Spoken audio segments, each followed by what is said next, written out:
आप सबका स्वागत करता हूं मैं पीयूष पटेल आज के इस रिकॉर्डिंग में। दोस्तों आज के इस रिकॉर्डिंग में हम लोग जानेंगे कि क्यों हम लोग रिजल्ट्स पे इतना वेटेज देते हैं, क्यों हम लोग रिजल्ट्स की इतनी मीटिंग्स रखते हैं और क्यों हमें रिजल्ट्स को क्वार्टरली या ईयरली देखने चाहिए। Right, so today's recording is on how market reacts और over reacts to results. Right, चलिए दो डिटेल से हम लोग मीटिंग की शुरुआत करते हैं। पहली चीज 1965 में डाउ जोन्स 875 था। आफ्टर 17 इयर्स 1981 में अगेन डाउ जोन 875 था। Right, eight 2 point 1965 875 Dow Jones, 1981 875। So what happened during this last 17 years? इतने वर्षों के बाद भी मेरा रिटर्न क्यों जीरो रहा, जबकि यही अमेरिकन मार्केट में यही समय पे भी जीडीपी क्वाड्रेपल हो चुका था। ये समय पे राइट ऑलमोस्ट 3-4 गुना जीडीपी बढ़ा था, फिर भी क्यों मेरे रिटर्न इस समय जीरो थे। राइट, इसका आंसर हमें आज चाहिए होगा। सेकंड क्वेश्चन, 2008 एक इंपॉर्टेंट लैंडमार्क था हमारे भारत का। 2008 में कौन सी कंपनी नंबर 1, नंबर 2 या नंबर 3 पे थी? Right, see number 1 company was Reliance during 2008। अगर मैंने उस समय, बहुत से लोग आप में से लोग कहते हैं कि मुझे निफ्टी 50 की कंपनी में इन्वेस्ट करना है, मुझे बड़ी बड़ी ब्लू चिप में इन्वेस्ट करना है। राइट, तो अगर मैंने 2008 में भारत की सबसे बड़ी कंपनी, सबसे बड़े वेटेज की कंपनी उस समय रिलायंस इंडस्ट्री थी, ऑलमोस्ट मेरे ख्याल से 12% उसका वेटेज था। तो अगर मैंने 2008 में रिलायंस में 1 लाख रुपया इन्वेस्ट किया होता तो आज भी मेरी वैल्यू आफ्टर 10 इयर्स 1 लाख रुपया ही है। Right, same value. Why even after 10 years? मैंने तो सबसे बड़ी कंपनी में इन्वेस्ट किया था, फिर क्यों ऐसा? दूसरे नंबर की भारत की सबसे बड़ी कंपनी थी विच ओएनजीसी ड्यूरिंग 2008। अगेन क्या हुआ, मैंने अगर 1 लाख रुपए इन्वेस्ट किया, आज मेरी वैल्यू ऑलमोस्ट 70% है। तो मैंने दोस्तों उस समय अगर 2008 में भारत की टॉप 2 कंपनी में इन्वेस्ट किया होता पैसा, तो भी मेरा पैसा 10 साल हुए नहीं बढ़ा। वाई? तीसरे नंबर की सबसे बड़ी कंपनी थी विच वन?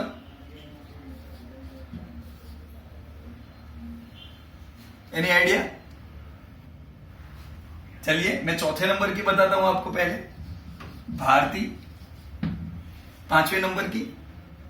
चलिए तीसरे नंबर की कंपनी थी एनटीपीसी, 5वें नंबर की एसबीआई। ये 2 ऑयल एंड गैस सेक्टर में से, ये एनर्जी यानी पावर में से, टेलीकॉम में से, बैंकिंग में से, ये 5 थी भारत की टॉप 5 कंपनीज ड्यूरिंग 2008। अब जैसा हम लोग हमेशा सोचते हैं, जैसा हम लोग जनरली मीटिंग में ये जानते हैं कि हमें बड़ी बड़ी कंपनी में इन्वेस्ट करना चाहिए, हमें ब्लू चिप्स में इन्वेस्ट करना चाहिए। This were blue chips of 2008। मैंने ये टॉप 5 कंपनी में इन्वेस्ट किया। एनटीपीसी में अगर मैंने 1 लाख रुपया इन्वेस्ट किया होता, आज की मेरी वैल्यू 70% हो चुकी है। भारती में मैंने 1 लाख रुपया इन्वेस्ट किया होता, अगेन मेरी वैल्यू आज 70% है। एसबीआई में इन्वेस्ट किया होता, मेरी वैल्यू 90% है। So why? मैंने भारत की सबसे बड़ी कंपनियों में इन्वेस्ट किया और मेरा पैसा फिर भी उतना नहीं बढ़ा। क्यों दोस्तों? डाउ जोन्स जो कि अमेरिका, जो कि एक लीडर है वर्ल्ड का, मैंने 1965 में पैसा इन्वेस्ट किया, 17 साल बाद even in 1981 my money was same. Why? Friends, इसका जवाब हमें मिलता है अर्निंग्स से। अर्निंग्स यानी रिटर्न। मैं जो कैपिटल इन्वेस्ट करता हूं मेरी, उस पे मुझे कितना पैसा मिलना चाहिए। राइट, ये कहां से इसका जन्म होता है? बेस रेट से। क्या कहते हैं इसको? Base rate. आप मुझे सबसे पहले ये बताइए, रिस्क फ्री इन्वेस्टमेंट, क्या कह रहा हूं? रिस्क फ्री इन्वेस्टमेंट कितना है अभी और कौन सा है? एफडी है, FD is a risk free investment, right? We can invest in fixed deposits, it is risk free investment, it gives about 7% risk free return to us. तो 7% अगर मुझे फिक्स्ड डिपॉजिट में रिटर्न मिल रहा है तो मेरे लिए सबसे पहली और सबसे सेफ जगह है कि आज मेरे पास जो पैसा है, मैं अगर 1 लाख रुपया इन्वेस्ट करता हूं, मुझे इतना पक्का है कि 60% मुझे गारंटेड मिलेगा, करेक्ट? नाउ 7% की एफडी के अलावा कोई भी और जगह पे कोई व्यक्ति क्यों इन्वेस्ट करेगा? हाई रिटर्न्स के लिए। अब अगर मैं हाई रिटर्न लेने जाऊंगा तो कुछ रिस्क होगा, राइट? अगर मैं वो रिस्क लेता हूं हाई रिटर्न का, तो वो रिस्क मुझे कम से कम इससे तो ज्यादा मिलना चाहिए, राइट? इंटरेस्ट रेट के साथ बाजार हमेशा लगा होता है। जैसा मैंने आपको बताया 1965 टू 1981 तक डाउ जोन्स ने परफॉर्म इसलिए नहीं किया था दोस्तों, क्योंकि 1965 में यूएस में इंटरेस्ट रेट ऑलमोस्ट 3 to 4% थे एंड 1981 में ये इंटरेस्ट रेट 14 to 15% आ चुके थे। तो इंटरेस्ट रेट इतनी तेजी से बढ़े, अगर मुझे कोई जगह पे रिस्क फ्री इन्वेस्टमेंट 14% का मिलता है, then why should I go to equity? तो आपके इक्विटी का फिर कोई फायदा ही नहीं, राइट? तो बेस रेट यानी रिस्क फ्री इन्वेस्टमेंट से हमेशा कोई भी और अल्टरनेट इन्वेस्टमेंट मुझे ज्यादा रिटर्न देता है, then only it is the best investment, और तभी मुझे वहां पे अच्छा रिटर्न मिलेगा, right? So I should always look for risk free returns in my country which currently which is 7%। अब अगर मुझे 7% से ज्यादा कोई भी जगह पे इन्वेस्टमेंट से पैसा मिलता है तो मुझे वहां पे इन्वेस्ट करना चाहिए। कितना? ये मुझे रिस्क फ्री मिल रहा है, मैं अगर रिस्क लेता हूं तो मैं एक्सपेक्ट करूंगा कि मुझे 15% रिटर्न मिले। नाउ 15% रिटर्न मुझे कौन दे सकता है? मैं कोई भी ऐसी जगह पे जहां इन्वेस्ट करूं जहां पे अर्निंग अगर 15% यानी 15% से अगर अर्निंग इंक्रीज होती है तो मुझे ये 15% return over the period of time मिलेंगे, राइट? यानी मुझे ऐसी कंपनी ढूंढनी होगी या ऐसी कंट्री ढूंढनी होगी जहां पे मुझे 7 से ज्यादा, आप 15 मान के चलो, 15% से वो कंट्री की या वो कंपनी की अर्निंग इंक्रीज होती होगी। मैंने आपको यहां पे ये जो उदाहरण बताया है, ये वो समय था जब जीडीपी ग्रोइंग था पर प्रॉफिट नहीं बढ़ रहे थे कंपनीज के। प्रॉफिट ग्रोइंग इसलिए नहीं थे क्योंकि इंटरेस्ट रेट हाई था। अब now interest rate works like gravity. Gravity क्या करता है? कोई भी मैटर को नीचे खींचता है। वैसे ही इंटरेस्ट रेट क्या करते हैं? हमारे प्रॉफिट को नीचे गिराते हैं। तो प्रॉफिट जब जब गिरेगा तब तक बाजार नहीं चलेगा। क्यों नहीं चलेगा? उसके ऊपर हम 2-3 मिनट के बाद आते हैं, right? Let us return back to those investment which give us 7% plus return. अभी 7% का रिस्क फ्री रिटर्न है, हम लोग ढूंढते हैं कहां पे मुझे 7+ रिटर्न मिल रहे हैं। इंडिया, करंटली इंडिया अभी जो रिजल्ट्स जो हमारे जो डिक्लेयर हुए Q1 के रिजल्ट्स के हिसाब से, according to Q1, revenue of India has grown by 9% and net profit has grown by 12.8%, यानी 12.8%, 12.8% से अर्निंग बढ़ रही है। अगर अर्निंग आपके 7% को आउट परफॉर्म करेगी तो ये मार्केट के लिए अच्छा है और ये इन्वेस्टर्स के लिए अच्छा है, राइट? इन्वेस्टर्स के लिए 2 तरीके से अच्छा है कि मैंने जो कैपिटल यहां पे इन्वेस्ट किया है, एनी कैपिटल, वो कैपिटल अगर मेरा हर साल 12 या 15% से ग्रोथ करता जाता है तो उससे फायदे अनेक होते हैं। अनेक कैसे? हम सबसे पहले निफ्टी देखते हैं। निफ्टी अभी कौन से लेवल पे है? अप्रोक्सीमेटली 10,000। यानी मुझे अगर बाजार में से रिटर्न लेना है, मैं इंडियन मार्केट में इन्वेस्ट करता हूं तो मुझे इंडियन मार्केट कौन से प्राइस पे मिल रहा है? 10,000 के। 10,000 के इंडियन मार्केट में इन्वेस्ट करने से मुझे गेन क्या हो रहा है? What is the gain? Gain is EPS, यानी अर्निंग, निफ्टी 50 की अर्निंग अगर हम उनके वेटेज के हिसाब से मिलाए तो अभी 450 की अर्निंग इस साल की एस्टिमेटेड है। यानी एक चीज तय है कि मैं 10,000 का इन्वेस्ट करके 450 रुपया सालाना मेरी कमाई होगी। This is my return on capital, return on capital.